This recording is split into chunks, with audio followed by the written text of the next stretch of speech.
¿Recuerdan que yo les había hablado de la irrigación del riñón, ¿cierto? Entonces pasar. Entonces por acá por el ilion entra la parte de la arteria, la vena, ¿qué más entra por aquí?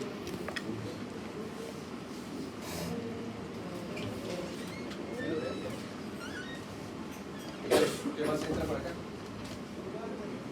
Por el ilion del riñón. ¿No se escucha? Bueno, que por acá por el ilion del riñón, ¿qué entra? Entra arteria, vena y ¿qué más? Ureter, lo que más me interesa.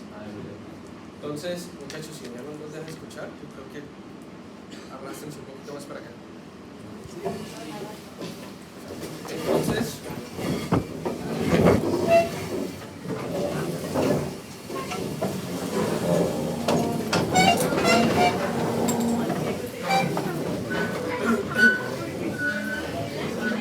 bueno, entonces, para efectos de esta clase, lo que me interesa es que recuerden una parte de la irrigación. ¿Se acuerdan que entraba acá, que yo les dije arterias segmentarias? Muy buenos días. Buenos días. Segmentarias, les dije que se iba volviendo progresivamente más pequeño. ¿Sí? El libro dice interlobares, arcuatas o arqueatas o arqueadas, ¿sí? Luego interlobulillares. Les recuerdo esto porque quería mencionarles, creo que no les los había recordado, que la parte del glomérulo, el riñón tiene corteza y tiene médula. Sí. ¿Sí? Dicen más o menos que lo que es corteza comprende más o menos 1 centímetro de grosor. Y la parte de los glomérulos realmente está en la corteza. ¿Sí? Los glomérulos, el túbulo proximal y el túbulo distal y parte del túbulo conector. Entonces hay estructuras de la nefrona que están en corteza y hay otras que están en médula. Entonces la irrigación como tal de la parte de la filtración, o sea la filtración renal, se está dando más que todo en la corteza. Entonces, para que recuerden esa parte, que las arterias cuando entran y se ramifican y terminan acá en la corteza, cuando ya terminan aquí ya se están convirtiendo en arteriolas aferentes. Entran en el glomérulo y salen como arteriolas eferentes. ¿Listo? Entonces, lo que queda de hoy, de ese pedacito de clase que estaba pendiente,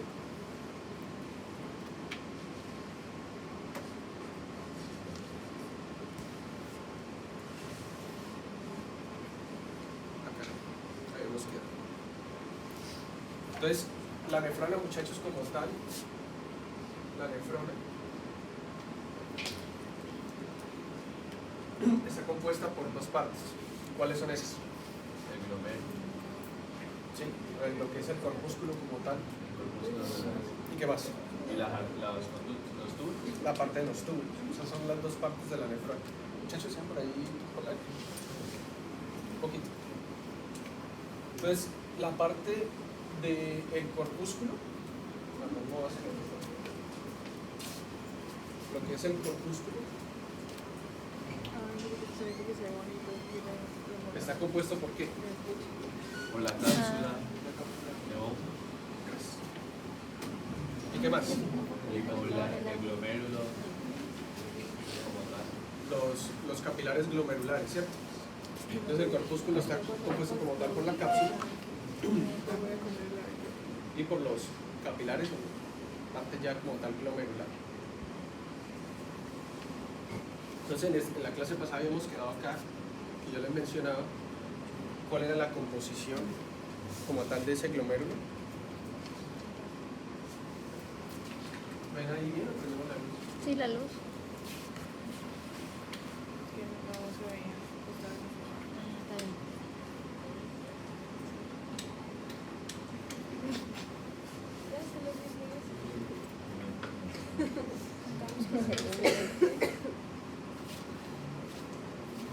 Muchachos, entonces en la base de entender la composición de esto están algunas enfermedades que voy a traer el viernes.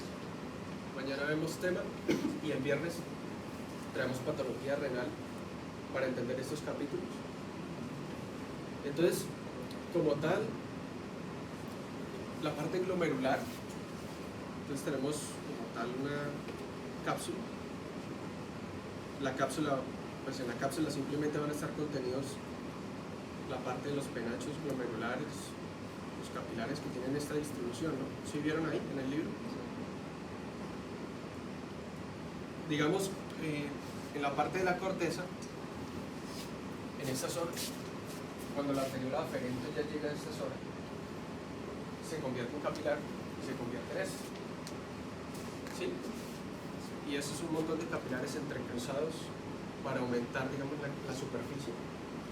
Y estos capilares están contenidos en la cápsula. La cápsula no es más que son las epiteliales, ¿sí?, que están rodeando la parte como tal capilar del glomérulo. Entonces, estos capilares, esta zona capilar, tiene una composición en sí. Entonces, el corpúsculo renal está compuesto por la parte glomerular y por la parte de la cápsula, que es esta. Y a su vez, en la parte glomerular, o sea, los capilares, están compuestos por lo siguiente. Entonces, ¿ustedes recuerdan la composición de los capilares en el capítulo de circulación? ¿Qué partes tenían? Tiene la endotelial, Sí. la capa endotelial, la membrana, basal. Sí. Entonces, como tal acá hay un endotelio y este endotelio tiene unas fenestraciones, ¿sí? Tiene unos poros. ¿Eso para qué es? Para la difusión. Sí. Y eso, que tan poroso sea, se traduce en lo que ustedes leen ahí en el libro que les menciona el coeficiente de filtración. ¿Sí? El coeficiente de filtración es qué tanto filtra, hablando en términos acá para el glomérulo, qué tanto filtra un glomérulo. Entonces, teóricamente, el coeficiente de filtración para los capilares que están acá sería mayor que para los capilares, por ejemplo, de un músculo esquelético. Esto no es necesario que se aprendan.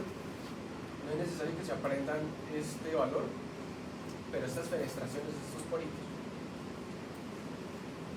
tienen alrededor de diámetro de alrededor de 50, 100, no recuerdo si nanómetros, me parece que en nanómetros. ¿Sí? Entonces, por acá pues permite el paso de sustancias. Contrario a lo que ustedes creen, por acá pueden pasar las proteínas. Las proteínas pueden pasar libremente por acá. Esta barrera endotelial es barrera principalmente contra ¿quién? Contra glóbulos rojos, contra glóbulos blancos y contra plaquetas. Glóbulos blancos, acuérdense que era aproximadamente 8 micras, ¿no? ¿Ustedes recuerdan, o ustedes saben de micras a nanómetros cuánto es la conversión?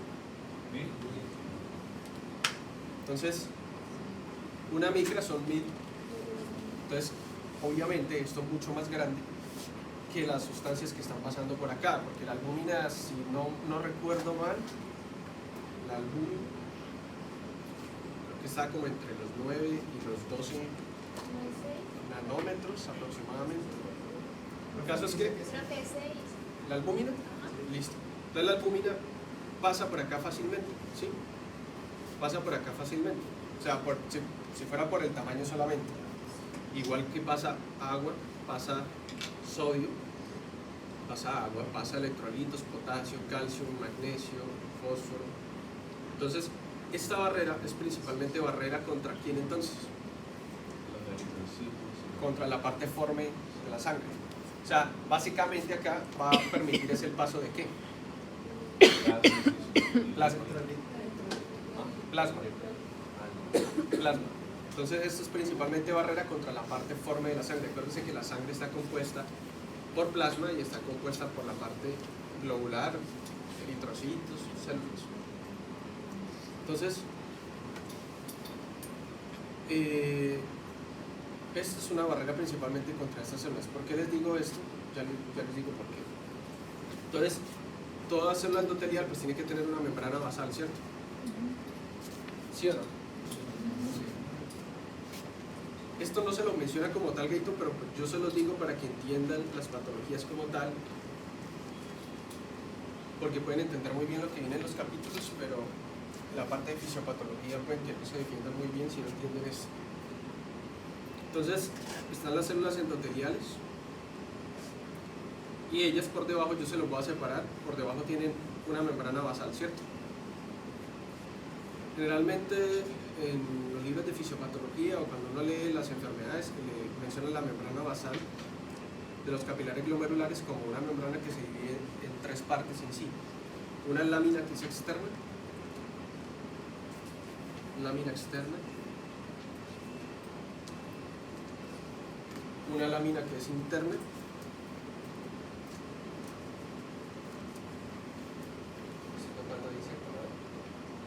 una lámina que es interna y en medio de estas dos, es que yo soy zurdo, entonces es muy difícil. En medio de estas dos hay una lámina que se llama lámina densa. Creo, estoy casi seguro que Gayton no menciona eso, ¿cierto? No lo encontramos por ahí. Bueno. Le menciono esto porque esta lámina densa es rica en fibras de colágeno.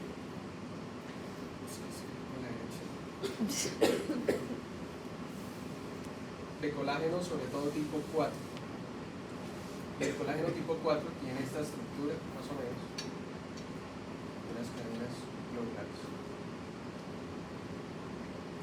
¿Por qué les menciono esto? Porque esto es diana contra las enfermedades autoinmunes y esto es la explicación del síndrome nefrítico. En algunas patologías se crean anticuerpos contra la parte del colágeno tipo 4 que se encuentra aquí en la lámina densa. ¿Listo? Entonces los anticuerpos se pegan acá reconociendo el colágeno. ¿Qué pasa? Destruyen esta zona. Y como la lámina densa, yo acá se las estoy separando, pero realmente todo eso está pegado en una sola capita muy fina acá, que sería como tal la membrana basal como tal. Pues al destruir esto se destruyen también células endoteliales. Entonces la explicación de esto, cuando veamos síndrome nefrítico, les voy a traer unos casos el viernes. Se destruye la lámina basal, se destruyen las células endoteliales y se pierde esta barrera contra los glóbulos rojos y las plaquetas. Entonces el paciente puede tener ¿qué? Hematuria, pueden haber también plaquetas en orina, pueden haber glóbulos blancos en orina, pero más que todo lo característico es la hematuria. El paciente orina sangre. Entonces, lógicamente puede haber también proteinuria, porque cuando uno le enseñan nefrítico y nefrótico le dicen que nefrótico, proteinuria, nefrítico, hematuria, pero, o sea, eso no es tan matemático. En el nefrítico, lógicamente puede haber también proteinuria. Lo que pasa es que en el nefrótico la proteinuria es muchísimo más grande que en el nefrítico. Y el nefrítico pues usa también con otros síntomas, ¿no? Lo más característico es la hematuria. ¿Sucede solamente en el nefrítico? No, también en el síndrome de Goodpasture. ¿Lo has leído? Profe, ¿cómo se vería la proteinuria en la orina? O sea, ¿cómo se detecta? ¿Sería ya con Espuma, Con ¿no? exámenes y Pero clínicamente, bueno, es que clínicamente casi siempre cuando es solo proteinuria, el paciente refiere que la orina es espumosa. Espumoso, sí. Sí. En el nefrítico el paciente puede referir eso, sino que lo que más refiere es que está orinando sangre, es lo más evidente. Y no es sangre que uno detecte por examen, o sea, es sangre franca, el paciente orina prácticamente completamente sangre. Entonces, eso es lo más característico del nefrítico. La mamá se asusta porque el nefrítico se puede presentar en niños también. Entonces, imaginen un niño de 5 o 6 años con un síndrome nefrítico, la mamá se asusta muchísimo. Y pues sí, claro, es que eso es una urgencia como tal. Muchachos, se llaman síndrome porque lo puede ocasionar muchas cosas, ¿sí? O sea, síndrome es la característica de la patología, signos y síntomas, pero, digamos, la etiología puede ser multifactorial, multicausal.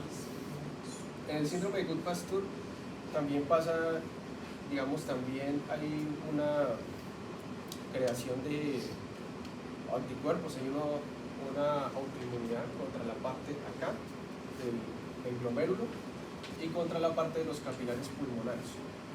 Entonces el paciente, fuera de todo lo que tiene, el paciente tiene afectación renal y pulmonar, o sea, tiene hematuria y tiene hemoptisis. Entonces el paciente tose sangre por este mecanismo. Entonces este es el mecanismo del síndrome nefrítico. ¿Listo? No se lo dice el libro, se lo digo yo, porque creo que es mejor que lo sepan desde ya. ¿Qué otra cosa les iba a decir de esto? Entonces, están las células endoteliales, la membrana basal, y acá hay otra capa que es ¿cuál?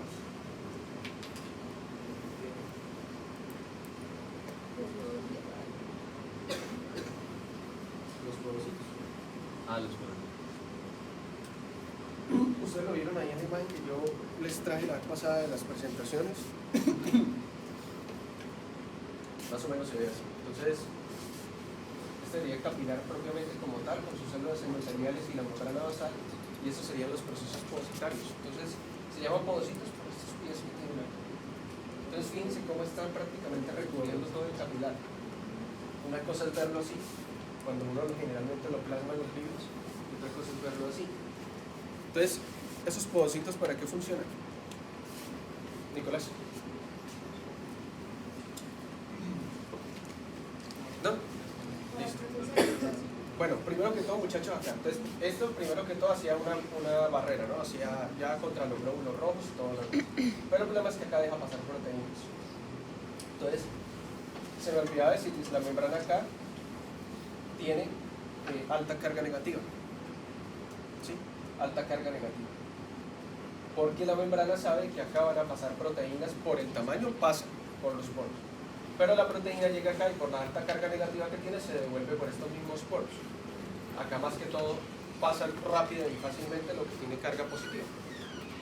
Entonces, algunos libros dicen que esta membrana realmente no es algo rígido, sino que actúa como un gel. Un gel que va a impedir que las proteínas pasen por la carga negativa, la rechaza y todas las demás sustancias van a pasar a través de ese gel. Los podocitos proporcionan una barrera extra porque ellos tienen acá, hay una proteína que se llama la nefrina. Entonces ellos tienen esa proteína y tienen altas cargas negativas. Entonces fuera de las cargas negativas de la membrana, ellos también tienen cargas negativas para repeler aún más las proteínas. En caso de que algo por acá pase, ellos acá la repelen. En caso de que la proteína persista, ellos la fagocitan la proteína y la regresan a la parte de la circulación. Ellos también forman acá como unos embudos. Entonces ellos acá tienen unas uniones que se van estrechando. Y esto va a dificultar aún más el paso de sustancias que sean muy grandes y que tengan una carga negativa. Entonces, los podocitos, más la membrana basal, más la parte endotelial, proporcionan todos juntos una barrera contra el paso principalmente de proteínas. Normalmente uno en la orina puede tener proteínas, pero son rangos muy pequeños. A veces ni siquiera los detectan los parciales de orina en tiras reactivas normales, sino ya los ultraprocesados. Entonces, la cantidad de proteínas en orina es mínima debido a esto, debido a toda esta barrera. Pero que las que son positivas sí pasan más fácil. Porque es que yo había algo de que si eran negativas se repelen, pues la repelen. Ustedes ven por ahí que les hablaban de un experimento que hay en Gayton de una molécula, no me acuerdo cuál era, si la inulina o cuál, que tiene un tamaño igual o mayor incluso que la albúmina, pero que tiene carga positiva y aparecía en orina.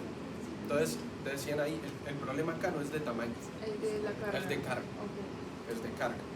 Entonces, claro, obviamente todo eso está en teoría, pero esto es lo que más se acepta, porque dicen, no, pues es que si fuera por el tamaño, o sea, la proteína pasa por ahí, porque realmente se han hecho estudios experimentales con moléculas mucho más grandes y las moléculas pasan y se filtran a través del pulmón.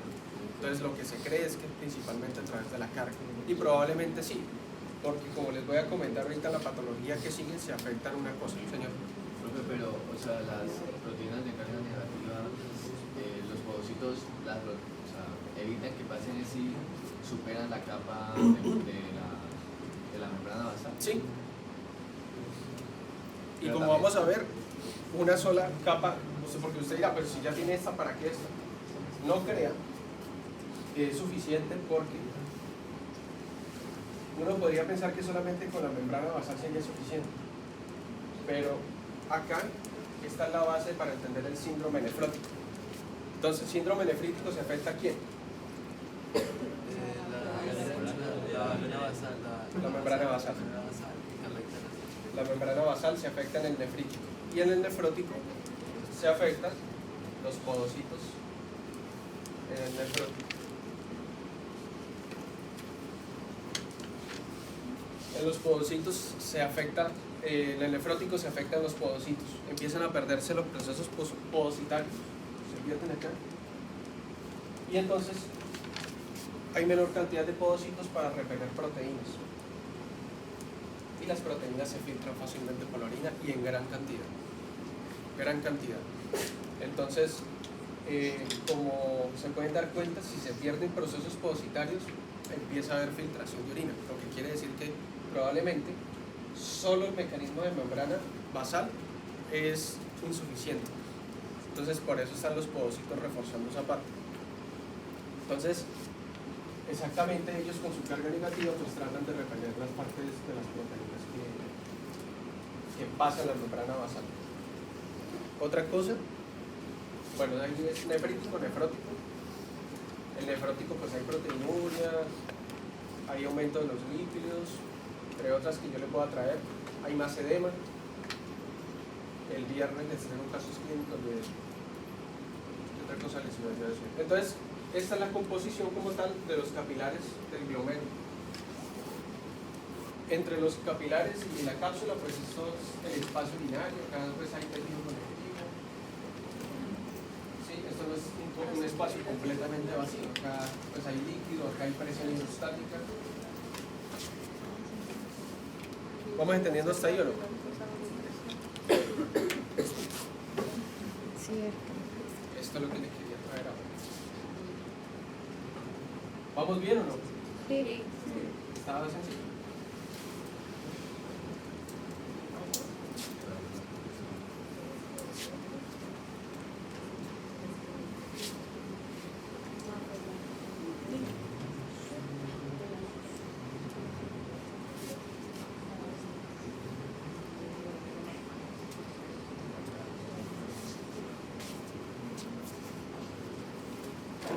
Entonces,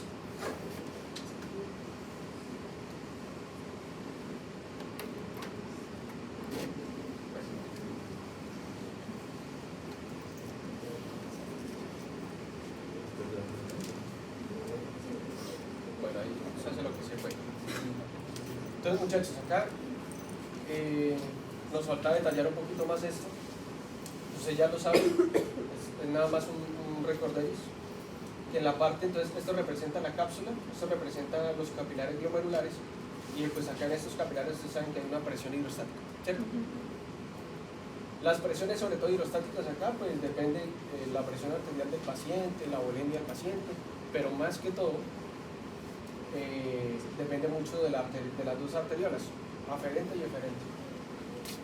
Entonces acá se maneja una presión hidrostática que tiende a sacar el líquido hacia afuera, ¿sí? Lo mismo que nosotros veíamos en la parte de los capilares de los demás tejidos. Y acá tenemos una presión coloidosmótica que tiende a ¿qué? A oponerse. Entonces, y acá hay una presión en la cápsula de Bowman. O sea, en la cápsula, lógicamente acá está saliendo líquido, acá hay tejido. ¿Sí? Entonces, acá en esta cápsula, pues generalmente hay una presión hidrostática que tendería a hacer resistencia a que el líquido salga, pero pues obviamente en condiciones normales la presión que está aquí adentro supera, entonces tiende a sacar el líquido hacia afuera. Y en condiciones normales, lo dice el libro y otros autores, que tratan de despreciar la presión coloidosmótica de acá. ¿Por qué? Porque se supone que en condiciones normales no debería haber proteínas aquí. ¿Sí estamos todos de acuerdo? Entonces ellos les colocan acá pues la presión de filtración neta, pues es la que ustedes conocen, es la fuerza neta ya sumando y restando fuerzas, que me favorece a mí la salida de líquido. Entonces, que en condiciones normales yo tengo que tener una fuerza que me supere todas estas fuerzas y permita que el líquido salga hacia la cápsula de Bowman. ¿Por qué? Porque pues acá ya va a empezar a pasarse a través de los túbulos. Entonces necesito que el plasma se filtre. ¿Listo? No me interesan los valores, sino que simplemente recuerden que en condiciones normales pues el líquido tiende a salir de los capilares, si no, no habría filtrado glomerular. Y les colocan acá una serie de patologías. Entonces, por ejemplo, que si disminuye el coeficiente de filtración, ¿disminuye qué? ¿Está ahí? ¿El qué? El filtrado glomerular. ¿Por qué si disminuye el coeficiente de filtración disminuye el filtrado glomerular? ¿El coeficiente de filtración está dado por quién? ¿O por qué? Por la porosidad. Las fenestraciones, ¿qué tan poroso es un capilar? Las células endoteliales del capilar. Entonces les colocan acá algunos procesos fisiopatológicos en donde este coeficiente de filtración puede disminuir. Entonces, en procesos más que todo degenerativos, hipertensión, nefropatía, diabetes. ¿Por qué? Porque esos procesos tienden a generar esclerosis de los capilares, daño endotelial, la membrana basal se va engrosando. ¿Sí? Entonces los capilares pueden, las células endoteliales pueden que sigan teniendo sus poritos, sus fenestraciones, pero acá la parte de la membrana basal está completamente patológica, esclerótica. ¿Sí? Acá hay calcificaciones, demás, tejido fibroso. Entonces disminuye mucho el coeficiente de filtración, y si disminuye el coeficiente de filtración, la capacidad de ese endotelio de permitir el paso de sustancias, pues disminuye el filtrado glomerular. Entonces pasan muchos procesos degenerativos, diabetes, mellitus, hipertensión, nefropatía es un término numérico que incluye muchas cosas. Esto PB creo que era la presión coloidosmótica de la cápsula de... Muchachos, miren, me di en el libro qué significaba PB. Presión hidrostática de la cápsula de Bowman. Presión hidrostática de la cápsula de Bowman. PB. PB. Entonces, lógicamente, muchachos, entonces, si la presión hidrostática acá aumenta, pues aumenta mucho la resistencia a que salga este líquido. Probablemente no la frene del todo, pero sí va a disminuir mucho la presión acá. Intenta oponerse a esto. ¿En qué proceso sucedería esto? Sin mirar allá. ¿En qué proceso pudiera aumentar la presión acá a este nivel?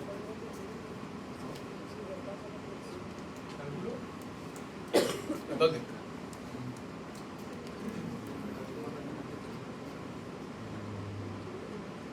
No dentro de la cápsula, ¿no? Porque la cápsula eso es microscópico. No pudiera haber un cálculo dentro de la cápsula. O sea, si habría un cálculo en el túbulo y eso haría que se contrajera. Pero en el túbulo, o sea, en los túbulos de la nefrona. No, en el... O sea, es que eso genera un reflejo, ¿no es? No, sí, pero no en los túbulos de la nefrona, porque acuérdense que eso es microscópico. También es muy microscópico. ¿Señor?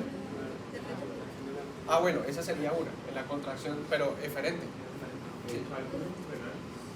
Eferente porque acuérdense que en la eferente, bueno, no tanto. Cálculos renales generalizados, ¿qué otra cosa? Ya le explico por qué cálculos renales. Cálculos renales, no cálculos dentro de la nefrona porque son muy pequeñitos.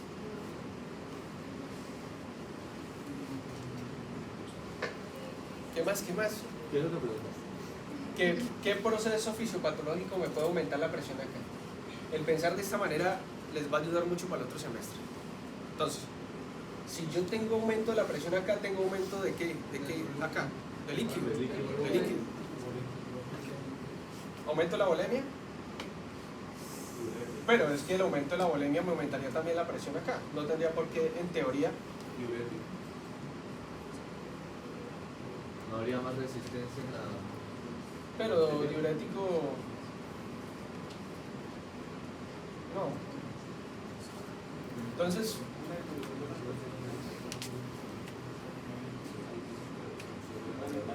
¿A nivel qué?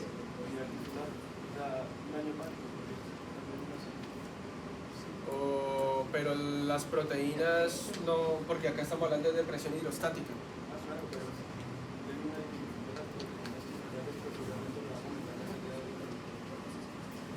Si tengo disminución, claro, sí, pero igual no tendría, pero el líquido pasa. O sea, aumenta la salida de líquido, pero el líquido pasa. ¿Sí sabe a dónde quiero llegar? Profe, hipertensión. La hipertensión... Hipernatremia. No. Hipernatremia. Pero es que la hipernatremia tiene muchas causas. Y hay hipernatremia con bulimia alta, hipernatremia con bulimia baja, pero no. Más que todo, muchachos, los procesos obstructivos. ¿Por qué? Acuérdense que el líquido que está acá sale y acá ya está la parte tubular. Entonces ya acá se filtró y acá se elimina. ¿Sí? Por más que sea mucho líquido, por ejemplo, como en el caso que me menciona Nicolás, que yo acá no tuviera proteínas, pues esta fuerza disminuye y sale mucho líquido. Pero igual el líquido que sale se filtra. Entonces yo no tengo razón para pensar que acá se está acumulando. Acá el problema, una de las principales causas de que aumente la presión hidrostática en la cápsula de Bowman es que hayan procesos obstructivos urinarios, ¿sí? Lo que llaman insuficiencia renal aguda postrenal. Es que el riñón filtra normalmente, pero yo tengo un proceso obstructivo que no permite que la orina salga normalmente. Por ejemplo, un cálculo en el ureter, que es obstruyendo completamente el ureter. Entonces la orina se acumula del ureter hacia arriba, llega a la pelvis renal, se acumula en la pelvis renal, sigue acumulándose la orina porque el riñón sigue produciendo líquido, ¿sí? Empieza a acumularse médula, corteza, hasta que cada una de las nefronas aumenta la presión hidrostática dentro de ellas porque ellas siguen eliminando líquido, pero el líquido se sube porque ya no puede evacuarse. Entonces todo el líquido termina refluyendo hasta que la presión en la cápsula de Bowman es tanta que tiende a oponerse ya a la salida de líquido que viene acá. Procesos obstructivos, por ejemplo, como en un cálculo que provoca una hidronefrosis. Los demás, un paciente con problemas de próstata. Por eso les hablé que días de la vía urinaria y la próstata. Un paciente con problemas de próstata puede tener esto, ¿sí? Crónico o agudo. Puede que el paciente viene ya con problemas, hoy se paró y hoy ya no puede orinar. Y entonces, Pero ahí no sería más respecto a la vejiga. ¿qué? ¿La parte de la próstata? Sí, pues es que como no puede orinar, la parte de la próstata me ocluye la uretra. ¿Sí? Al ocluirme la uretra, orina en vejiga, orina en ureter, orina en riñón. ¿Sí? Entonces, me aumenta la presión acá, en este nivel. Entonces, por eso lo ven ustedes ahí, obstrucción urinaria, sobre todo en la parte obstructiva. ¿Qué significaba esta, muchachos? ¿Me acuerdan ahí? Creo que esa sí es coloidosmótica. Sí, es correcto. Del glomérulo. Sí. Entonces, si aumentara teóricamente acá la cantidad de proteínas, pues disminuye el filtrado glomerular porque es una fuerza que se opone a la filtración. ¿Sí? Aumento de proteínas plasmáticas. Esta es que presión hidrostática capilar, sí, capilar glomerular. Entonces, si disminuyera acá la presión hidrostática, pues disminuye acá la presión que está ejerciendo el líquido para salir. Listo. Entonces, disminución de la presión arterial, pues sí. En la disminución de la presión arterial nosotros vimos que esto sensaba que había menos sangre. Pero acá acuérdense que se activan los mecanismos compensadores. Entonces, en un inicio, un paciente que tenga una disminución de la presión arterial, una hipovolemia, pues el paciente casi no va a orinar. Ya cuando se instalan los mecanismos compensadores, mientras esos mecanismos funcionen, si el paciente no está muy grave, todavía va a alcanzar a mantener un filtrado glomerular. Entonces, es para que lo entiendan más o menos todo lo que puede afectar la parte del filtrado. No se los menciono todo porque nos logramos mucho.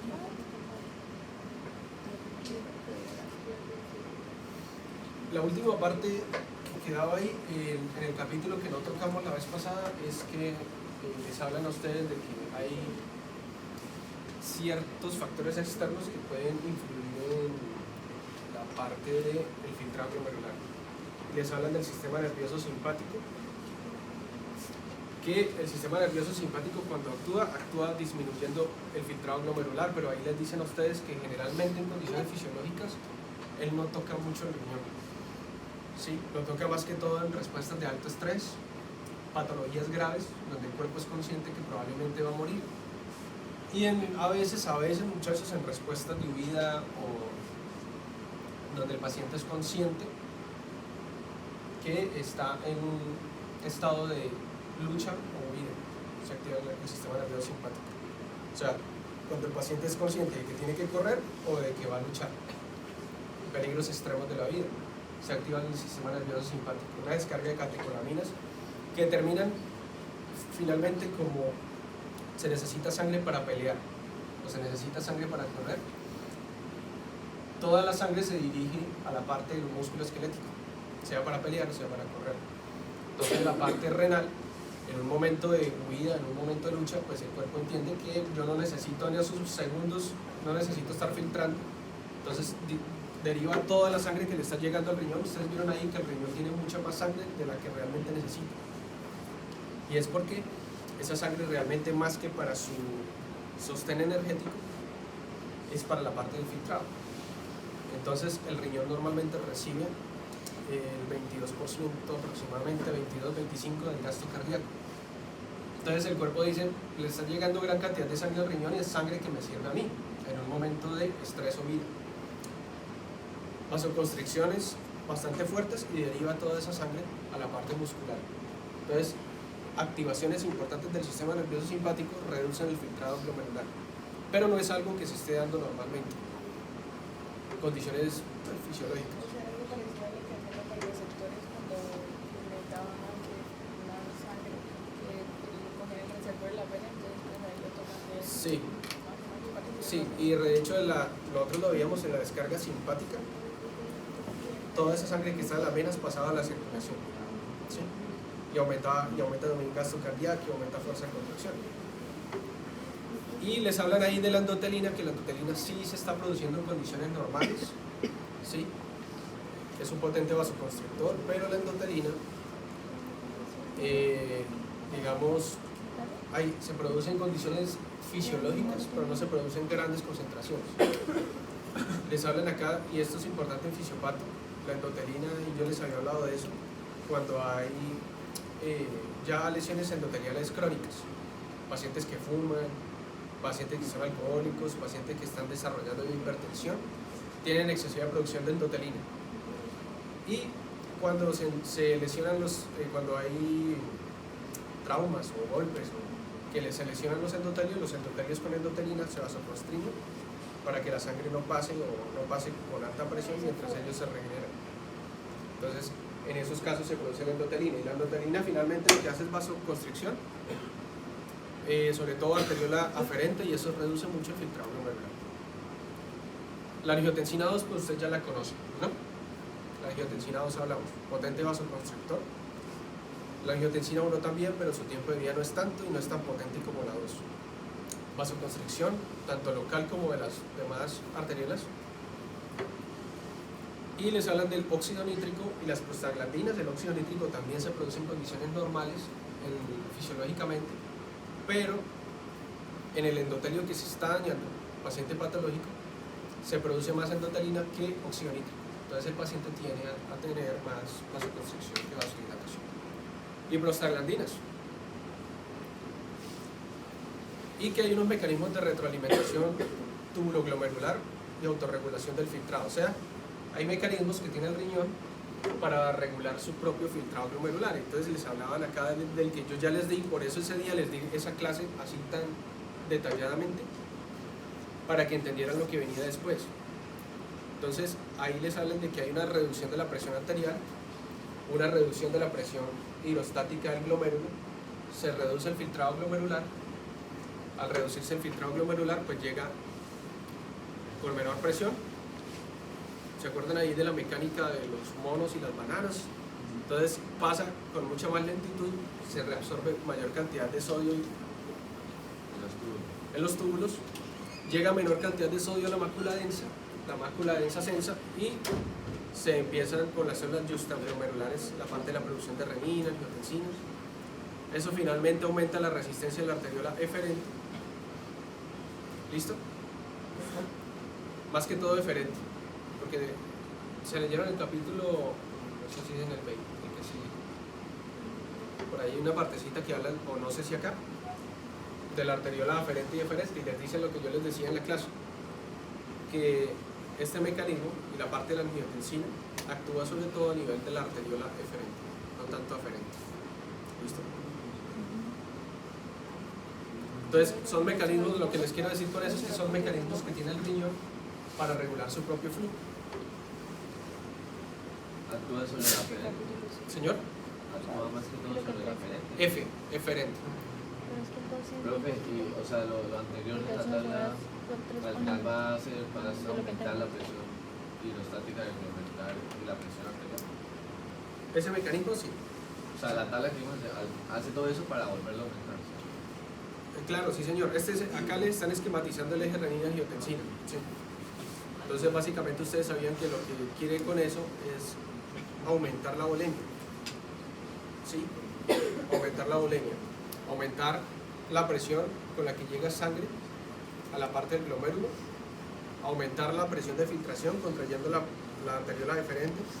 Y acá se activa también la parte de la reabsorción de sodio. Entonces reabsorbe más sodio, reabsorbe más agua. Y la parte de la aldosterona. Entonces eso para que ustedes tengan presente que el riñón se autorregula.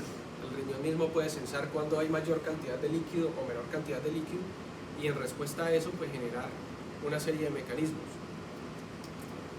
Y por acá les hablaban de la regulación miógena. Entonces viene a ser como la contraparte, que cuando hay demasiada volemia, cuando hay demasiada presión, el riñón trata de reducir, ¿sí?, esa cantidad de sangre que le está llegando. De las medianas y las pequeñas arteriolas, por el mecanismo miógeno que yo les decía, hay una distensión cuando aumenta la presión. Entonces, al haber una distensión de esos pequeños vasos, se generan mecanismos de despolarización, etc. Y ellos reducen el diámetro, aumentan la resistencia para que no llegue tanta sangre a la parte renal. Con eso les pago la primera parte de esta clase de filtrado glomerular.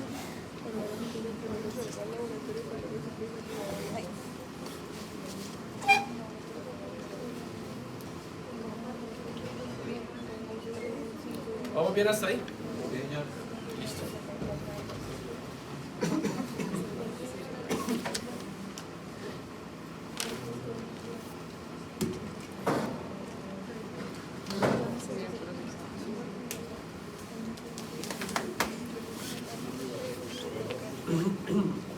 Bueno, muchachos, entonces pasamos a la siguiente parte, que ya vimos entonces la primera parte de la formación de orina, que es el filtrado glomerular, ¿cierto? Entonces ya lo que se filtra. La orina es igual a lo que se filtra, más lo que es menos lo que se reabsorbe, más lo que se secreta. Entonces yo finalmente en mi orina tengo lo que se filtró de mi plasma, tengo lo que mis riñones, aparte de lo que se filtra, mis riñones secretan, menos lo que se reabsorbió. Entonces se los coloca el libro así. Entonces la excreción urinaria es igual a la filtración glomerular menos lo que el túbulo reabsorbe más la secreción tubular. ¿Vamos bien hasta ahí? Entonces la secreción tubular es un mecanismo de que, aparte de que se filtran sustancias en el glomérulo, el riñón agrega esas sustancias por un mecanismo externo a la orina. La reabsorción, pues es más que todo lo que está enfocado en el capítulo de hoy. Hay algunas sustancias, les mencioné ahí en el capítulo, que se tratan de reabsorber completamente, como la glucosa o los aminoácidos, porque son muy importantes para el organismo. Los aminoácidos para construir estructuras, proteínas, y la glucosa para la parte energética. En condiciones normales, la glucosa y los aminoácidos se reabsorben casi en su totalidad. Yo les hablaba en la clase pasada que cuando incrementa la glucosa a nivel de la parte tubular, cuando la glucosa es demasiada, supera la cantidad de glucosa que las células pueden incorporar. Entonces incrementa la glucosa en sangre, o hay glucosuria. Acá les muestran unas sustancias, les muestran ahí, ustedes ven glucosa, bicarbonato, sodio, les colocan los porcentajes porcentaje no, más o menos la cantidad que se filtra y la cantidad que se reabsorbe, más o menos en porcentaje cuánto se reabsorbe de cada sustancia. Entonces ustedes ven ahí que la glucosa prácticamente en su totalidad se absorbe. Ustedes entran 180 y se reabsorben 180. El bicarbonato, si ustedes ven ahí, la gran cantidad del bicarbonato también se reabsorbe. Eso es para mantener una solución buffer, para mantener la parte del pH. Sodio también se reabsorbe en grandes cantidades de sodio, pero el sodio sí varía mucho dependiendo de la volemia y dependiendo de las necesidades del paciente. ¿Listo? Cloro también, potasio, urea, creatinina, ahí no nos metieron fue aminoácidos. Entonces, ¿cómo es la parte generalizada, muchachos, de la absorción? Ustedes ven acá los capilares, ¿no? Este es el capilar peritubular. ¿Ese capilar de dónde sale? Del tubo, La eferente. perdón, La arteriola eferente. Eferente. Lo que hablamos que dice. Acá, entonces este capilar va a recibir, entonces, muchachos, entonces acá glomérulo, se filtró el líquido, orina, y esta es la parte tubular. ¿Estamos todos ahí de acuerdo? ¿Sí seguían? Listo. Este es el túbulo. Imaginémonos que es el túbulo proximal. Este es el espacio urinario. Todo lo que vaya por acá es orina. Y estas son las células epiteliales de acá, de este bordecito que está acá. Esto probablemente es túbulo proximal porque tiene un borde encefálico. Y acá le están mencionando la vía por la que se reabsorben esas sustancias. Entonces puede ser paracelular entre los espacios de esas células, puede ser transcelular. Hay unos solutos que están incorporándose a la célula por transporte activo, unas bombas que están incorporando esos solutos, sí, como también los están de pronto excretando. Y hay transporte activo secundario, ustedes se dieron cuenta ahí, ¿sí? Se transportan, hay cotransportadores, hay contratransportadores. Entonces, hay diferentes tipos de transporte activo acá. Y hay osmosis también, porque alteran las concentraciones de soluto. Entonces eso altera las concentraciones de líquido. Vamos a entenderlo más ahorita.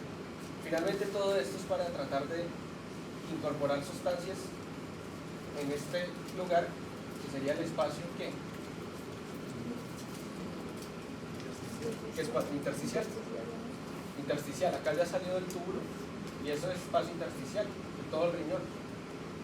Y acá el espacio intersticial, pues la idea es que se incorpore nuevamente a la sangre.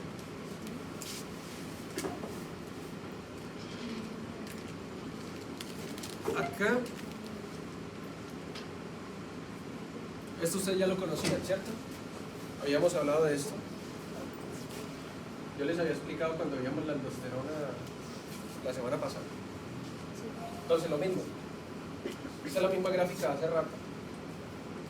Esta es la parte tubular, esta es la parte intersticial, y en esta zona entonces va a haber una bomba sodio y potasio. Esa bomba sodio y potasio constantemente está sacando sodio, saca sodio al espacio intersticial y está integrando potasio. Entonces las concentraciones de sodio intracelular están ¿qué? ¿Bajas o altas? Bajas. Y las concentraciones de potasio, nada extraño a lo que veíamos en el primer corte, o sea, lo mismo, ¿cierto? La misma función de una bomba sodio y potasio normalmente. Este proceso consume energía. Entonces, muchachos, digamos, estos incrementos de potasio, esta disminución de sodio, lo que quiere hacer es disminuir las concentraciones para que sea más fácil para, por ejemplo, los solutos que vienen acá, entrar o no entrar. Entonces me explico. Por ejemplo, el sodio, que viene teóricamente en mayores concentraciones acá en la luz tubular, pues va a tender a difundir más fácilmente, porque como acá las concentraciones están disminuidas, entonces pues se tiende a entrar. ¿Cómo?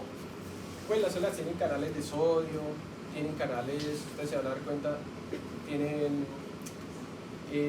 cotransportadores, por ejemplo, glucosa-sodio. Entonces se pega sodio, se pega glucosa y entran los dos.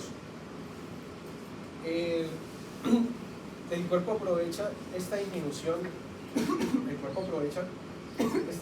de sodio de muchas maneras, porque como el sodio tiende a entrar a favor de un gradiente de concentración, el cuerpo aprovecha esa energía que trae el sodio para integrar aminoácidos y para integrar glucosa. Por ejemplo, vemos acá. Esto ya es como tal. ¿Esto qué parte del túbulo es, muchachos? ¿Qué parte de los túbulos es? ¿Tienen idea? ¿Leyeron un capítulo? El asa de... No.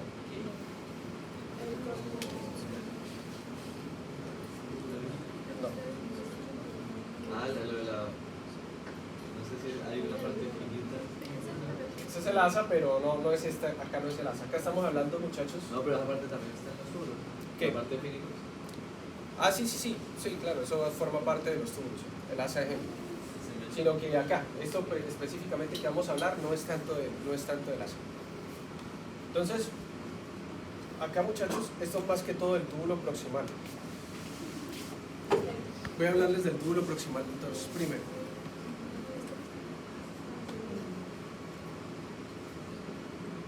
Entonces, muchachos, el túbulo proximal, ustedes lo leyeron ahí, reabsorbe aproximadamente 65, otros libros dicen que el 70% del sodio, agua y cloro, ¿sí? Pero no es lo único que reabsorbe, obviamente. En el túbulo proximal se van a reabsorber también glucosa y aminoácidos, ¿sí? De hecho, casi, o la gran mayoría de lo que es la glucosa y los aminoácidos, casi toda se va a reabsorber en esa zona de los túbulos, en el túbulo proximal. No sé si lo leyeron ahí, el túbulo proximal tiene gran cantidad de mitocondrias, entonces tiene demasiado gasto energético. Y va a ser una de las patologías que les voy a traer el viernes, porque en condiciones de hipoperfusión hay una entidad que se llama necrosis tubular. Entonces hay una necrosis del túbulo proximal, porque el túbulo proximal tiene altas demandas energéticas y en condiciones de hipoperfusión no se pueden sostener. Entonces, él tiene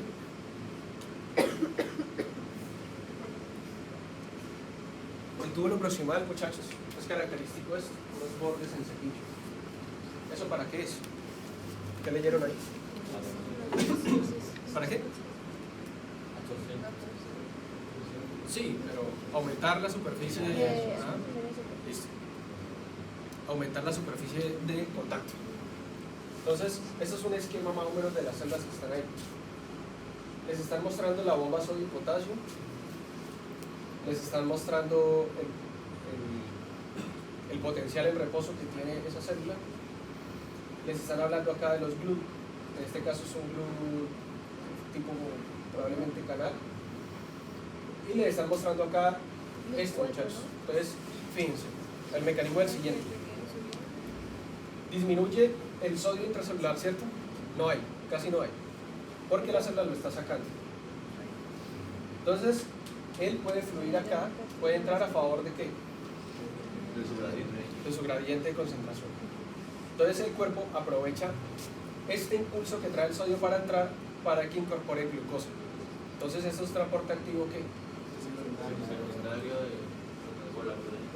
Entonces, entra sodio, esto le da energía a este transportador para que incorpore glucosa, porque se supone que las concentraciones en una célula de glucosa pues son altas. Entonces, la glucosa, si fuera solamente por un canal común y corriente, pues se le dificultaría mucho entrar, porque las células tienen concentraciones altas de glucosa. Lo mismo pasa con los aminoácidos. Las células tienen proteínas por dentro y tienen aminoácidos. Entonces, los aminoácidos para entrar solitos sería muy difícil. Entonces, la célula tiene cotransportador sodio y aminoácido. Entonces, así como lo hace con la glucosa, lo hace con los aminoácidos. Entonces, fíjense cómo la célula utiliza esta disminución de sodio que tiene para aprovechar la fuerza del gradiente que trae. Entonces, eso le permite al sodio entrar muy fácil y arrastrar sustancias como aminoácidos y como glucosa. Como les digo, gran parte de la glucosa y los aminoácidos se está reabsorbiendo en el túbulo proximal. Eso es importante que lo sepan. También se reabsorbe en el túbulo proximal bicarbonato, se reabsorbe sodio, se reabsorbe cloro. ¿Y qué es lo que sucede? ¿Por qué les digo eso? Porque hay un síndrome que se llama síndrome de Fanconi. Fanconi. Al ser un síndrome, las causas lo pueden provocar muchas cosas, pero tienen característica es que hay una disfunción del túbulo proximal. Entonces el paciente, ¿qué va a tener? Hay una disfunción del túbulo proximal en el síndrome de No va a Fanconi. entrar No va a absorber nada de eso. ¿Qué va a tener el paciente en la orina, finalmente? ¿No están entrando? ¿Qué más puede tener? El paciente tiene, 1, aumento del sodio urinario. 2, aumento del cloro también. 3, orina más, porque acá también se reabsorbe agua, ¿sí? El 65% del agua se reabsorbe del túbulo proximal. Entonces el paciente más poliúrico, tiene aumento de la glucosa en la orina, tiene glucosuria y tiene aminoaciduria. Y tiene aumento del bicarbonato en la orina. Entonces el paciente es tendiente a una acidosis. Es tendiente ¿a qué? A la parte de afectación de la parte nutricional, porque se elimina mucha glucosa y se eliminan aminoácidos. Y es tendiente a la deshidratación. En el síndrome de Fanconi pues hay diferentes niveles de gravedad. Lo más grave, los niveles más graves, pues yo creo que lo que más rápido mataría al paciente es la deshidratación. Entonces, y la parte de la acidosis. Entonces es para que se den cuenta, porque también en la parte de los diuréticos actúan en diferentes partes de los túbulos, y ustedes más o menos se pueden imaginar qué se está reteniendo según la función. Entonces eso es para que lo tengan presente. Yo les acomodé las diapositivas ahí bien bonitas, se las envío en la tarde para que estudien más o menos qué sustancias se reabsorben en qué parte de los túbulos. Bueno, se me olvidó decirles, acá también hay cierta salida de iones hidrógeno, entonces el cuerpo también, digamos en la orina, van iones hidrógeno como tal, el cuerpo trata de sacarlos aprovechando la entrada de sodio. Entonces eso sería un ¿qué? Contra, ¿cierto? Entonces se aprovecha la entrada de sodio para sacar iones hidrógeno. Entonces para mantener también la parte del pH. Eso es básicamente lo que sucede en el túbulo proximal, muchachos. En el libro está, yo se lo resumí acá también para que lo comprendan. ¿Qué otra cosa les voy a hablar aquí? Lógicamente, en el túbulo proximal, las células del túbulo proximal son permeables al agua, muchachos. Entonces, al haber arrastre de sodio, pues el agua también pasa por las células del túbulo. Pero ustedes vieron ahí que hay partes de los túbulos que diluyen o que concentran orina, ¿cierto? Entonces, en el túbulo proximal, acuérdense bien, no hay ni dilución ni concentración de orina. ¿Por qué? En el túbulo proximal no hay ni dilución ni concentración de orina. ¿Por qué?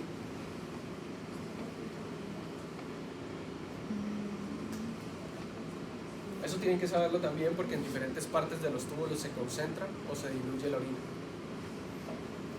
Entonces, en el túbulo proximal, ¿por qué no se concentra ni se diluye?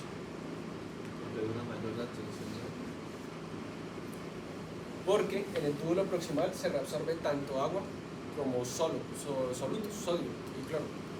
O sea, se reabsorben las dos en misma proporción. Pero es mayor que los otros. O sea, Ninguno es mayor que el otro. Los dos se reabsorben en misma cantidad de que proporción. en el otro túbulo. O sea, tú preguntaste por qué hay mayor dilución y... No. Ah, no, No, solo por que porque en el túbulo proximal no se concentra ni se diluye. Ah, que... Sí. Por ejemplo, muchachos, a ver, en la parte fina del asa de Henle, ustedes vieron ahí que hay una parte fina y una parte gruesa. En la parte fina, como vamos a ver ahorita, es permeable al agua, pero no es tan permeable a los solutos. Entonces, sale agua y quedan ¿qué? ¿Quién queda y quién sale? En solutos. Quedan los solutos. Eso en términos es que concentrar o diluir. Concentrar. Le quito el solvente. Entonces fíjense que ahí, por ejemplo, en esa primera partecita se está concentrando. Y la parte gruesa del asa es el contrario. La parte gruesa ya no es permeable al agua y es permeable a solutos. Vuelve y reabsorbe sodio, cloro, potasio. Entonces ahí en términos generales habría que la dilución. Entonces en algunos lugares se concentra y en algunos lugares se diluye. Es para que lo tengan presente. Y acá lo que yo les decía, si las concentraciones de una sustancia superan la capacidad de los receptores, pues esa sustancia tiende a perderse por la orina. Por ejemplo, cuando aumenta la glucosa en la orina. ¿Listo? ¿Algo más que tengo que decir acá? Esta la voy a llevar hasta la mitad para no fundirnos. Mucha información, ¿no? Pues, Mucha información. No tanta. No sí, tanta. sí. Esto, muchachos, esto es sentándose y haciendo resumen. Lo mismo que la parte de leyes. Esto no es que yo lo leí y ya, no va a quedar. ¿Listo? Yo lo aprendí 3 veces se me olvidó. Ya se me quedó cuando lo empecé a relacionar con patologías. Toca relacionarlo con patologías. ¿Listo? Y esa va a ser la actividad del viernes. Patologías renales y la relación con estos casos. Muchachos, vamos a llegar hasta la asa de Henle y lo dejamos ahí. ¿Listo?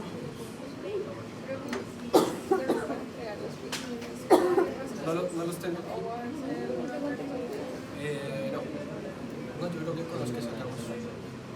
Pensaba hacer uno de eje renina angiotensina, pero estoy casi seguro que lo estudiaron tanto y lo repitieron que yo estoy casi seguro que se lo conocen de Entonces, Ya tenemos de entrada les digo, ya tenemos como 3 notas. señor, Se va volviendo peor los temas. ¿cómo así? Que si ya no se toca ese ¿El eje?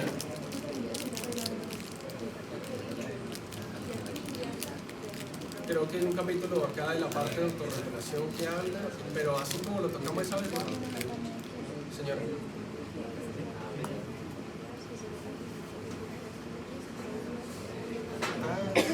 Dale. Sí, nosotros hacemos cuidado ahorita, pero no tranquilo.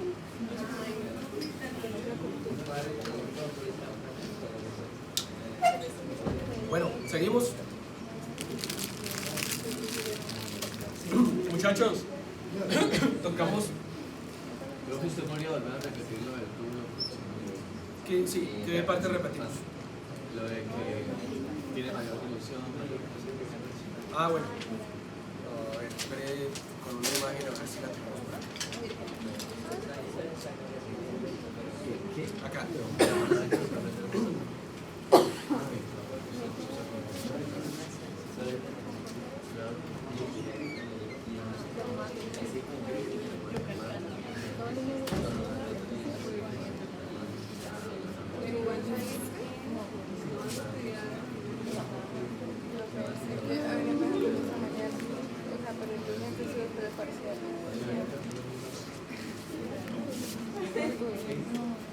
Muchachos, ustedes ojo acá.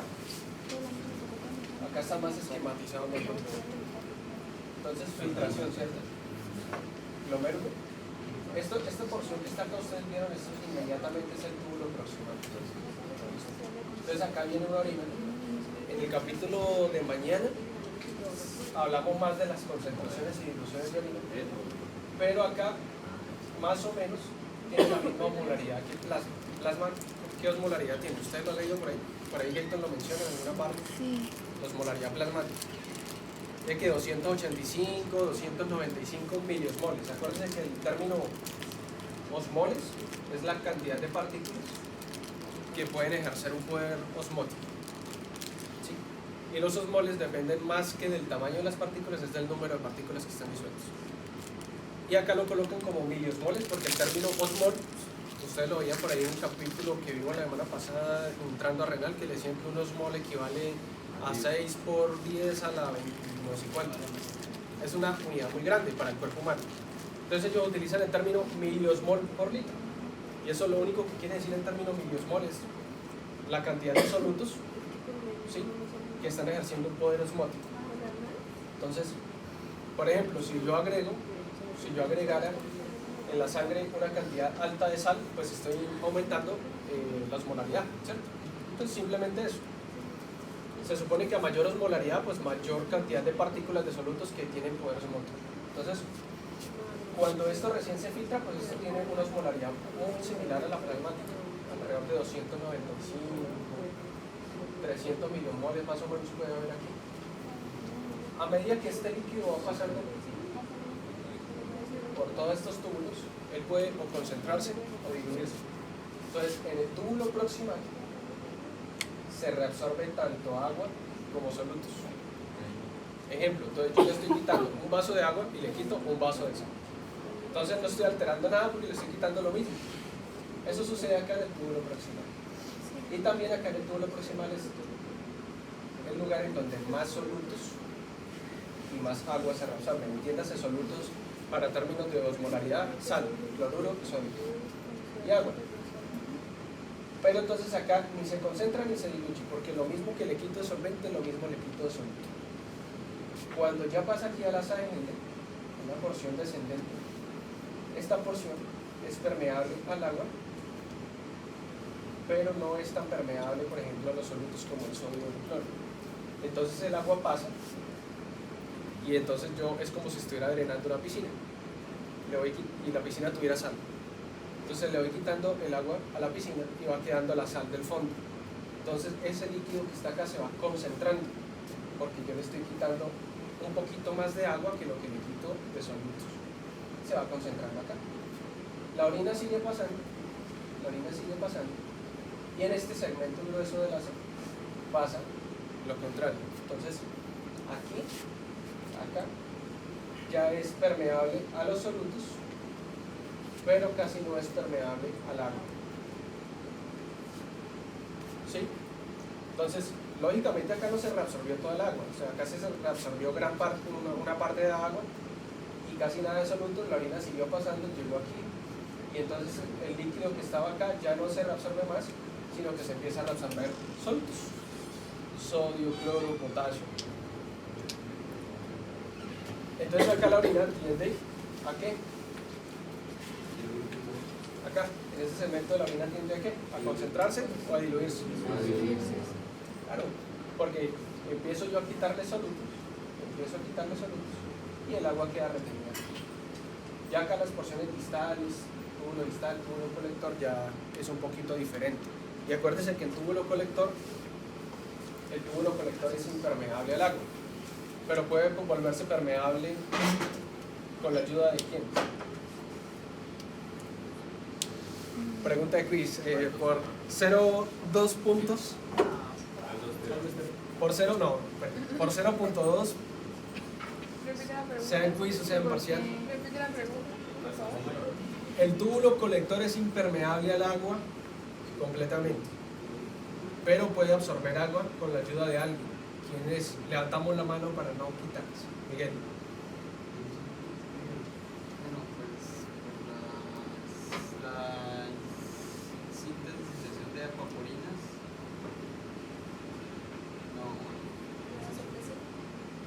Alzamos la mano para no quitarle oportunidad a la gente. O sea, de la forma no está bien Falta. digamos Bueno. la vasopresina estimula la síntesis de las ¿La quién? acuaporinas. ¿La quién? La vasopresina. Bueno. Estimula la síntesis de Señorita. Fuera la tiene. La hembra que simula la inserción. Pero, ¿está seguro o no está seguro? ¿La qué? ¿La qué? ¿Qué? ¿Entonces qué? Sí. ¿Cómo escucho? La hormona antidiurética actúa en la parte del túbulo colector y hace que se vuelva permeable. ¿Listo? La hormona antidiurética. Tanto es así que sin hormona antidiurética un paciente teóricamente pudiera deshidratarse, pese a que casi se reabsorbe mucha cantidad de agua.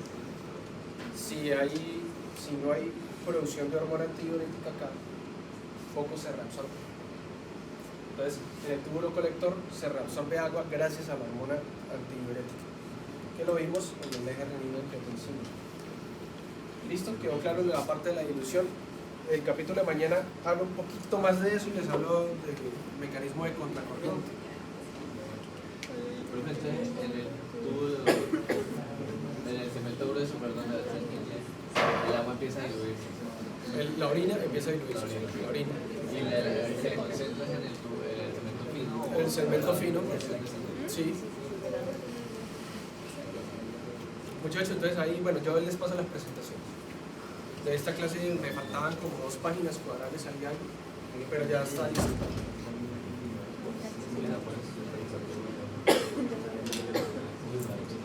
Entonces, muchachos, silencio. La famosa asa de Henle, la famosa asa consta de 3 partes, entonces un segmento descendente fino que se lo muestra ahí. ¿Listo? Ese segmento ya no es como el túbulo proximal, no tiene tanto requerimiento energético, no tiene tantas mitocondrias, ¿sí? Solamente lo que es un adelgazamiento como tal de ese túbulo, se vuelve muy delgadito y por eso pues todavía es permeable al agua, pero él no tiene tanta función en reabsorber solutos, por lo tanto no tiene tantos requerimientos energéticos. Entonces tampoco tiene bordes en cepillo, ni tiene una actividad metabólica tan alta.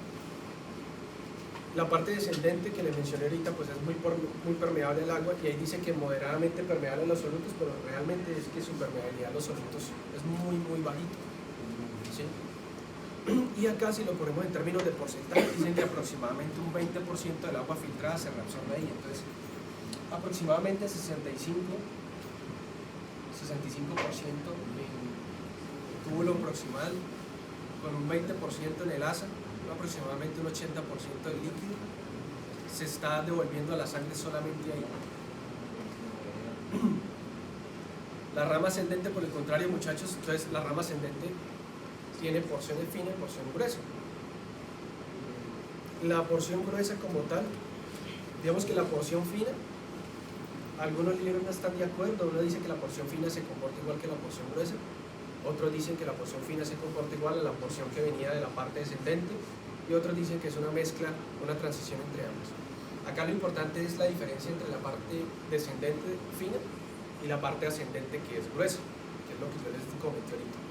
La parte gruesa como tal, listo, comprende casi la mitad, entonces nosotros tenemos rama descendente y rama ascendente, y la rama ascendente casi la mitad es fina y la mitad es gruesa. Entonces, en la parte gruesa, como les estoy diciendo, ya es impermeable ¿a qué? Al agua. Y hay una reabsorción de solutos, o sea, sodio, cloro, potasio, ¿listo? Y entonces hay una dilución. Ahí también cuenta lo mismo, con bombas sodio y potasio para alterar la parte de las concentraciones y favorecer gradientes. Y tiene un cotransportador, muchachos, que esto es importante y lo van a ver en fármaco, que es el que está ahí abajo, mírenlo ahí. Cotransportador sodio, cloro, potasio. ¿Listo? Ahí les están diciendo que alrededor del 25% de estos solutos, 25% de lo filtrado, se reabsorbe en esa parte gruesa del asa. Y esto, muchachos, es diana de los diuréticos de asa. Los diuréticos de asa actúan en el asa de Henle, por eso se llaman diuréticos de asa, y son diuréticos muy poderosos y casi siempre actúan sobre este cotransportador. Entonces lo que hace es que inhiben la reabsorción de estos iones. Al reabsorberse, fíjense que hay 2 sustancias con poder osmótico grande, que es el sodio y el cloro, unidos, y es un poder osmótico muy grande. Entonces incrementa las concentraciones de sodio y cloro en la parte urinaria, y lógicamente eso también afecta la parte de los líquidos. Entonces el paciente orina, y orina bastante. Esos pacientes, aunque ya eso casi no se usa, pero los pacientes antes que llegaban en estados de bulimia grandes, crisis hipertensiva, estados de bulimia grandes, les colocaban diuréticos de asa intravenosos, y el paciente rapidito comenzaba a orinar, y eso le bajaba la bulimia y la presión rápidamente. Pero eso toca usarlo con mucha precaución, porque los diuréticos de asa tienen mucho poder, 25%. de todo lo que se está filtrando. ¿Listo? Entonces, ténganlo presente. Y esa es la diferencia que le esquematiza el libro y se las traje yo ahí en la presentación, de la diferencia entre la parte delgada y la parte gruesa. Y le muestran ahí, la parte delgada está reabsorbiendo sodio, perdón, agua. Ustedes no ven ahí solutos por ningún lado, ¿cierto? Y la parte gruesa, miren ya todo lo que están reabsorbiendo. Entonces, está reabsorbiendo sodio, cloro, calcio. Y ahí en la luz, miren la luz, la parte de la luz dice, ¿qué dice ahí? Hiposmótico. Entonces, se está diluyendo. Entonces, se están reabsorbiendo los solutos y se está dejando el líquido en exceso de agua. Y aparte ya, también hay una secreción adicional de hidrógeno. Y más o menos en la derecha es el mecanismo, muchachos. Entonces ustedes ven ahí que esas células también tienen bombas sodio y potasio, ¿sí?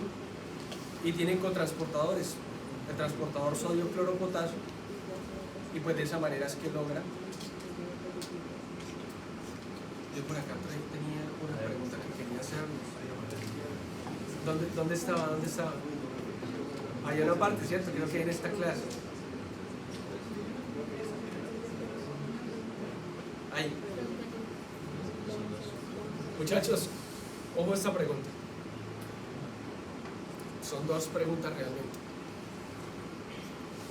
Antes de hacer la pregunta, entonces les voy a decir la parte de la urea. Ustedes saben qué es la urea, ¿no? Es como lo que queda de desechos metabólicos de la parte de las proteínas. La urea se reabsorbe más que todo en la parte ya como tubular distal y ya como en la parte de túbulo colector. Ellos tienen unos receptores de urea para reabsorber urea. Entonces la primera pregunta es, ¿por qué al cuerpo le interesa reabsorber urea si es un producto de desecho? ¿Por qué le interesa? ¿Por qué lo haría? ¿Qué fin tendría? Todo lo que el cuerpo hace tiene una finalidad.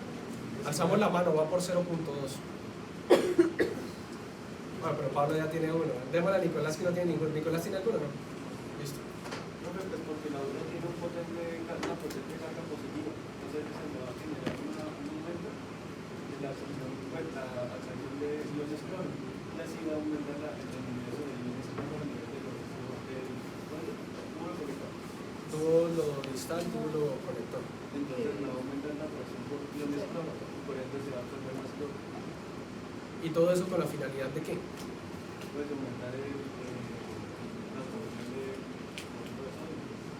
sodio. ¿Con la finalidad de qué? De absorción de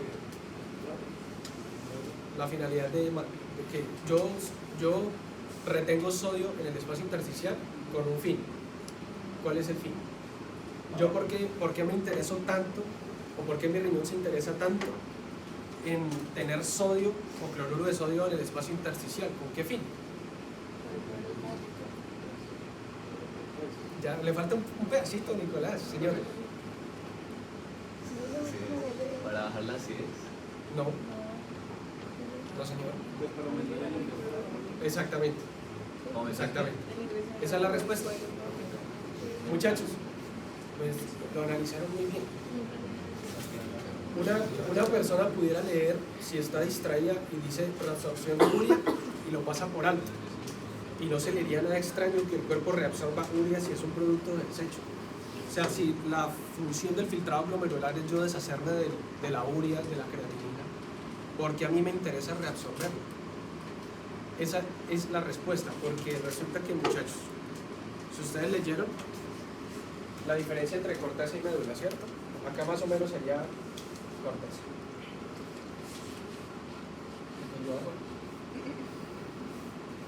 Muchachos, más o menos esto sería corteza, ¿sí? ¿Sí estamos orientados? Corteza renal, médula renal. La corteza tiene el glomérulo, túbulo proximal, parte del túbulo distal y parte del túbulo conector. Y la médula, si ustedes leyeron por ahí, tienen que haberlo leído que la médula es muy hipertónica. La médula está muy concentrada en los solutos.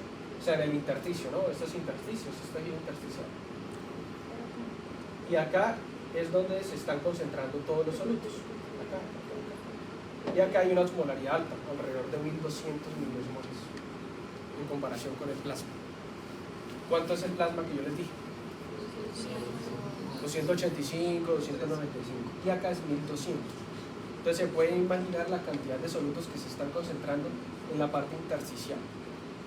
Eso es molaridad alta para favorecer precisamente el paso de agua, no es más, porque con alta osmolaridad el agua sale muy fácilmente.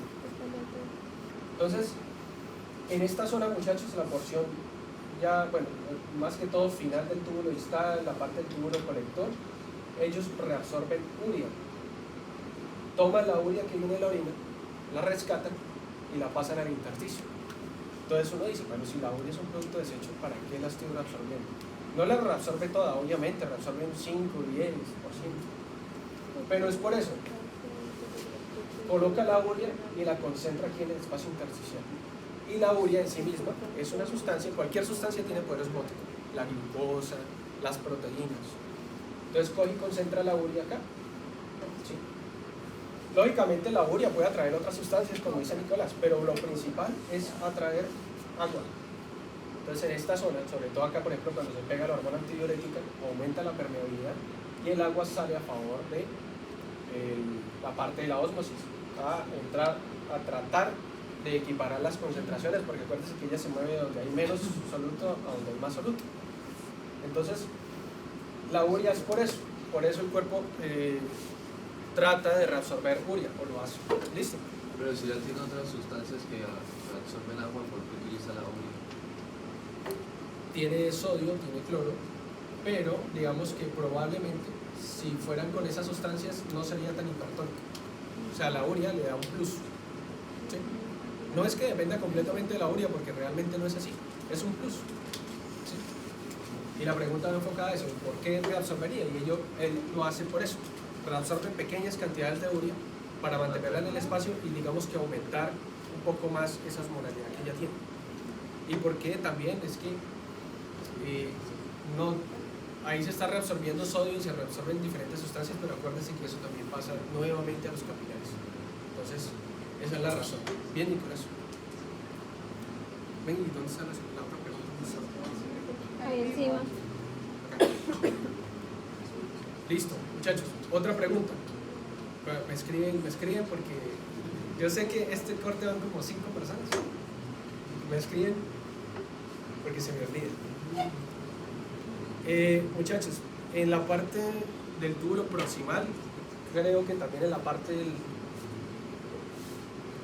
del segmento grueso, pero más que todo en el túbulo proximal, el cloro, muchachos, el cloro necesita un cotransporte. O sea, el cloro necesita pasar con el sodio para poder integrarse en la célula. Entonces está la célula borde en cepillo y está integrando, el transportador integra sodio y está integrando cloro. Pero las concentraciones de cloro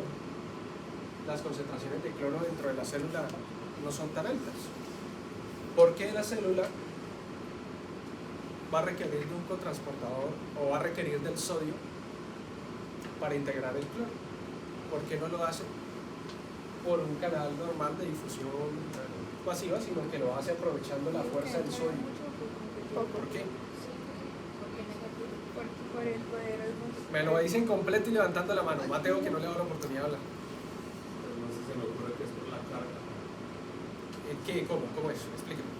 Esto, pues no sé, o sea, la carga adentro de la célula es más negativa. Entonces, al intentar ingresar el cloro por sí mismo, pues no se permitiría entonces el sodio para poder ingresar. Así es. Lo Por la pensaron carga así. positiva del sodio que Muchachos, han progresado bastante. la razón. Yo creo que si hubiera hecho esa pregunta a inicios de semestre, no sé, no estarían pensando de la manera que están pensando ahora. Y lo están pensando muy bien. Realmente, la cantidad de cloro dentro de las células es baja. ¿Sí? Si fuera solamente por gradiente de concentración, el cloro entraría facilito. Pero acuérdense que yo estoy sacando demasiadas cantidades de sodio y tengo un potencial eléctrico muy negativo. Aparte tengo aminoácidos acá, tengo proteínas. La carga acá está muy negativa. Entonces, como yo necesito pasar sodio a este espacio y necesito pasar cloro para formar una sal para tener mayor poder osmótico, entonces yo paso sodio a favor de un gradiente de concentración y cuando él pasa a favor de ese gradiente tiene una energía y me arrastra el cloro porque el cloro se le dificulta mucho pasar por las altas cargas negativas que tiene.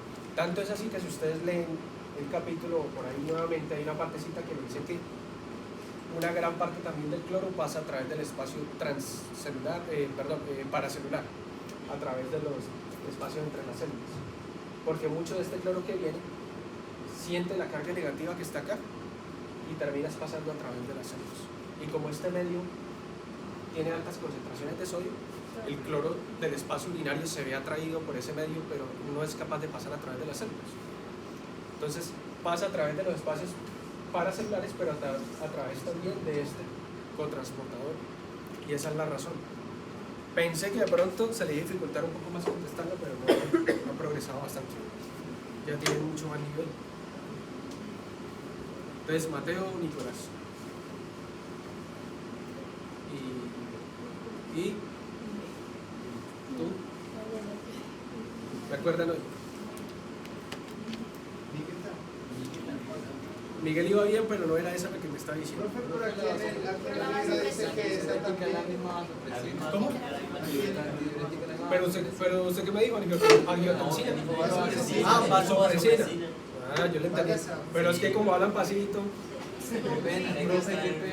Ah, no. Eso es cómplice. No, yo le entendí que la angiotensina. Pero no. Son sinónimos. Antidiurética y vasopresina son sinónimos. A mí me gusta más antidiurética porque le recuerda a uno la función, ¿sí? Yo le recomiendo que así, pero no se les olvide porque el día de mañana en el examen de residencia le hablan de vasopresina y hasta cuál era, ¿sí? Ojo con eso. No, entendí otra cosa, disculpen. No, sí, se vale también. ¿Listo? Muchachos, bueno, dejamos hasta ahí. ¿Están saturados ya? Tienen que llegar y repasar lo que hablamos hoy. Yo les envío las diapositivas ahorita a mediodía con las que ya concluimos ahorita, porque mañana terminamos esto, la parte de los tubos conectores, y pasamos al siguiente capítulo que creo que es la parte de concentración y dilución de orina. O sea, lo de mañana es lo mismo que hoy, pero un poquito más profundo. ¿Listo? ¿Y el mañana qué es? Jueves. Sí, mañana jueves. Mañana damos la clase normal y el viernes es solamente caso clínico. ¿Listo? Caso clínico. Yo creo que quiz ya no más, para que comiencen ya desde ahorita ya repasando que es para parcial, porque el tema hay bastante. Ojo con el eje. Del eje pueden salir muchísimas preguntas para parcial. ¿Listo? Pues es que no va a ser quiz. Va a ser de la A a la D. De la A a la D. Pero, no, sí, yo les dije que yo me comprometí. Pero entonces, todas van a ser verdaderas, pero hay una que es más verdadera que las verdaderas. Ay, sí le creo, profe. Profe, no lo tiene tan duro. Ay, profe. Usted ha sido consciente de que hemos No tan aprendido. confuso, profe. Ustedes se dieron cuenta cuando Puede hicieron. explicarme, cariño. Ustedes se dieron cuenta cuando hicieron